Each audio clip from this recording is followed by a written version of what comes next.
Our first speaker this afternoon is Ashlie Bryant, founder and president of Three Strands Global. It's an organization combating human trafficking.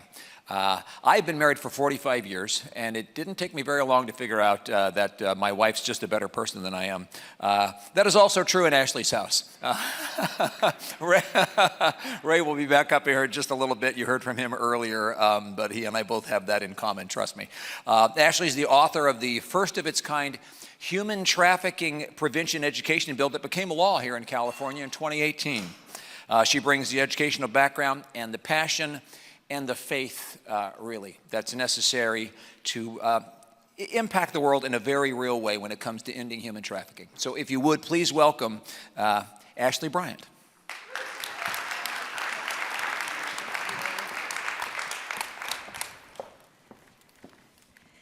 Thank you so much for that kind introduction. And yes, I am the better half. No, I'm just kidding.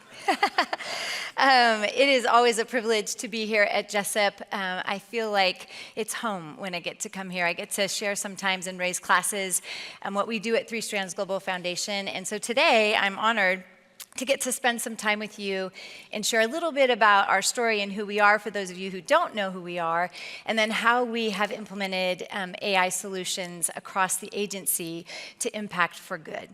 So I'll start with in 2008, because that's really where this story and the genesis of this nonprofit began. Not very far from here, El Dorado Hills, in the Safeway parking lot, there were about 20 or 30 high schoolers, 17, 18 years old, who were hanging out, socializing during spring break. A 22-year-old attractive young man befriended this group. Some of the kids knew him as an acquaintance, but what they didn't know is that he was a human trafficker. And so as he worked the crowd and figured out who was most vulnerable in the crowd, unfortunately, my friend's daughter was the one that he targeted. So without her knowing, he put drugs in her soda and then offered to take all the kids home in his Hummer and delivered all those kids home except for my friend's daughter. When she was the only one left in the car, and when he passed her house and she said, "Hey, you just passed my house." And she started to feel a little bit woozy. He said, "I have other plans for you." And he took her back to his family's house where he was living at the time. And then he sold her on Craigslist. He sold her to a trafficker in the Bay Area in Fremont, who then repeatedly sold her 15 to 20 times a day to men who were seeking to have sex with minors before law enforcement actually went down and recovered her. So this story is not unusual, unfortunately, in our communities across the United States. Human trafficking happens, it happens in plain sight. It's something that we say often in this movement that we need to be alert and aware to, and yet we sometimes don't want to talk about it because it is very, very heinous and very dark. Now, what happened was that there was a trial. She was recovered by law enforcement, which was a huge blessing and a praise. A lot of healing and counseling that poured in initially. Not a lot of people knew back then the term human trafficking in and around Greater Sacramento. But we sat around my kitchen table. And someone who was in tech before and someone who had an understanding of how not only online exploitation might happen, but not quite how human trafficking was happening in my backyard. With my friend, as well as two others, we began Three Strands Global Foundation. So the trafficker was sentenced to 12 and a half years in federal prison, just to close that loop. He served 10 of those and then was released in 2019 back in Sacramento. But I wanted to share that story with you because I think it's important for the context of who we are at Three Strands Global Foundation. Is this the clicker, I think? Yeah. And what I'm going to talk about today. So the background, the problem that we were having as we looked at how do we actually look at the impact we're having and how do we measure it. And what you'll find about us at Three Strands is not only do we exist to create a world free from human trafficking, which is our vision, but we also mobilize communities to combat trafficking through prevention education and reintegration programs. So when we think about our mission at Three Strands and foundationally, how are we going to end human trafficking, which is our vision, which I always feel like vision should be just a little out of reach, right? That's really kind of like, woo, that's a good vision. But when we think about that, for us, it really came down to we're going to focus on prevention education and reintegration, which we are making sure that survivors have sustainable jobs, that they are thriving economically. But all that for us falls under prevention. But we have 3 initiatives that fall under that umbrella of prevention. So education, we have 9 different prevention education programs that are K-12, curriculum and training, as well as parent and caregiver education, as well as education for youth 15 and up on how do they create a safety plan to make sure that they're aware of the signs of human trafficking and what perpetrators might be trying to lure them or prey them into. We have programs for other nonprofits who want to be able to have employment programs. And then we have corporate training for specific sectors in business as well as sort of broadly around trauma. So 9 different education programs, which you can learn about more at our booth. The second initiative is employment. So this is really about how do we make sure, under the umbrella of prevention, that survivors who have gone through that healing process, or those who are at risk of being trafficked, so those who are vulnerable, have a sustainable job or education so they're economically stable, right? How do we meet their basic needs? And then how do we walk along that journey with them and empower them to actually a place of thriving? So that's our second initiative. And then our third initiative is engagement, which is how do we politically and with policy make sure that we are feeling the pulse of what's happening on ending trafficking, not only in the state of California, but also broadly across the United States federally. So that's our engagement. What's also falls in engagement for us under the prevention umbrella is this idea and the foundation of research and measurement and obviously AI solutions and natural language processing. So we believe that if we aren't measuring, in which we've been doing since 2011, this is our 15th year of being a nonprofit here headquartered in Sacramento, but if we're not measuring and making sure that our programs are having the impact they're having, then why are we doing it? Right? So for us, that part of it falls under engagement. So I want to talk a little bit about one program with our education. So we have 9, but there's one in particular that we've used an AI solution that I'm going to actually share with you today.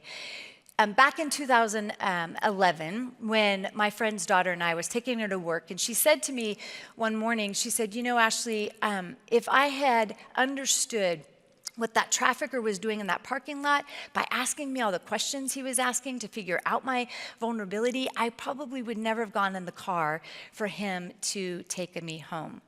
And the first thing I said was, it was not your fault, right? And so I said, but where could we have been? Where could Three Strands Global Foundation have been to make sure that we were there to help it so that you could have understood? And she said, you could have been in school. And so I'll never forget, I got in my car, I drove right back to Oak Ridge High School. She happened to be a student at Ponderosa when all of the trafficking happened. But I went back to Oak Ridge and I went into the health class and I said, what if we designed a curriculum and we could actually teach the signs of human trafficking to our students, and we could teach how to recognize for their peers what this looked like? What if we actually increased knowledge and behavior change and awareness? What if we did all that? And she's like, done. Do it. So what we started has now become this across the whole nation. And it's not just in 9th grade, it's actually all the way from kindergarten to 12th grade. So it's called the PROTECT program, protecting children and increasing their protective factors.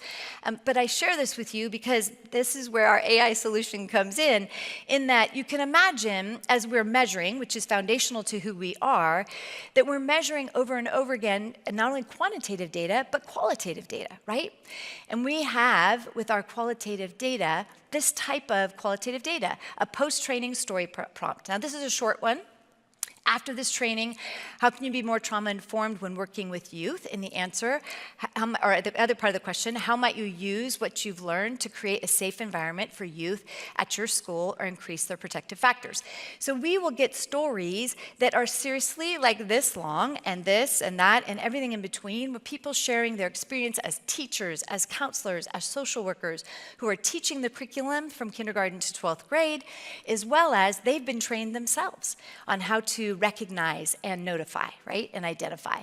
And so all of these stories are pouring in from across the nation as we reach 1 million kids and 150,000 almost adults, teachers, counselors, and social workers.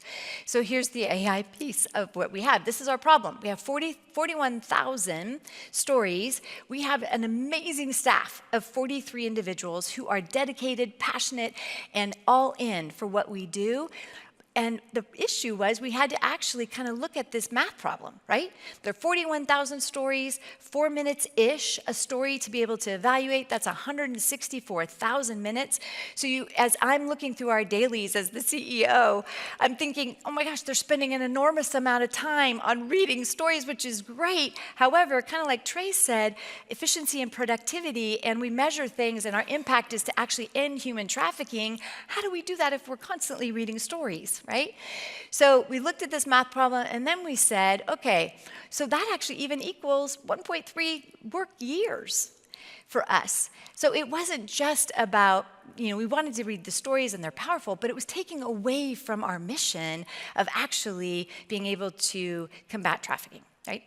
So our team was amazing. They actually went out and reached, we have 3 on staff that do research and analytics, and they went out, did all sorts of requests for proposals, who wanted to work with 3 strands to solve this problem, right? Because not only have we reached 1 million kids and 150,000 teachers, but we're gonna continue to do that, and not just nationally anymore, but globally.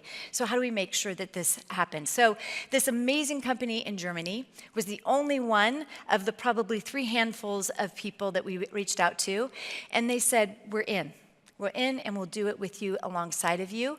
And so our team, alongside Levity, built a custom natural language processing model that reads, analyzes stories for key topics. And what they did was they started with small groups, right? Small batches, 5,000 here, 5,000 there, really getting the model to understand, to learn, to understand what the stories were telling them, and to really look for these 3 things. For us, we know we're making impact if we've increased knowledge and awareness, if we've increased the ability for people to see signs and report, and we absolutely know that we've made an impact if they have changed behavior in their lives as they work with and lift up children in an educational setting. Now again, this is one of our 9 programs, and this is the Protect program, but you can see for me as a CEO, all of a sudden I'm like, whoo, hallelujah, I have now saved not only one person of a work time, but I've also saved us the ability to be able, or shown us the ability to see where we're actually having impact with this program in particular, which is pretty powerful. So the other piece, and this is one other program that I thought I would share with you, and again, we've got more than 9, but the TATE outcomes, this is telecommunications against trafficking. So one of the CEOs here locally came to me and said, hey, Ash, I got a problem. I've got my tower workers and my line people who are out in the field across the United States. They are seeing things in hotels, they are seeing things in airplanes, and it is what they suspect is trafficking or exploitation of some part, some way. How do we make sure that they are trained and they're educated so that they can actually recognize the signs and report in the right way, in the right manner? And so together we built this TAPE program, and again, right, using AI solutions, we went ahead and started to look at the analysis of qualitative responses and being able to see themes, right? What is the most important thing you've learned from this course? And then they're telling us exactly it. So for us, on our side, if we see that something is askew and isn't what's gonna really make impact, then we're adjusting our training, we're adjusting our curriculum, we're adjusting our questions. And actually a really great point is we're seeing now, because of the work we've done with AI, that when the questions that are the populace in general has an understanding of human trafficking that they didn't have 15 years ago. And so we do need to adjust things so that we're actually making sure that kids are protected and that adults are knowing how to report. And then the other question, how will this course affect your work? traveling, field work, stay alert, take action, and be part of the solution. What I love about this too is that one of the Tate trainees or people who were educated came to us and said, I was in my hotel room, happened to hear a little voice when I was in the bathroom through the vent, and I thought, am I hearing things? And as he followed through with what he had learned and what we saw through the outcomes using the AI solution, we actually were able to hear from him directly that law enforcement came because he had alerted them, the front desk was alerted, and a little 7-year-old boy was taken out of that hotel and was recovered and got the services that he needed. So super important for us as we think about the work that we do in trying to end human trafficking, and really for our programs to save us time, and the efficiency and productivity is key for nonprofits and especially for us at 3 Strands. So where do we go from here? I shared with you our 3 initiatives of education, employment, and engagement. And so now what we're doing is we're using these AI solutions across the entire agency. And I'll just share just one, I think I have a few seconds, one example of that, and that is that we have a survivor program where we actually have a drop-in center downtown in Sacramento, 14,000 square feet, where individuals can come whether at risk or they've experienced exploitation or trafficking of some kind. They can have access to a wellness as well as mental health therapy, as well as a clothing closet and a pantry, food pantry, a kitchen, showers. All of those things are there as a drop-in center.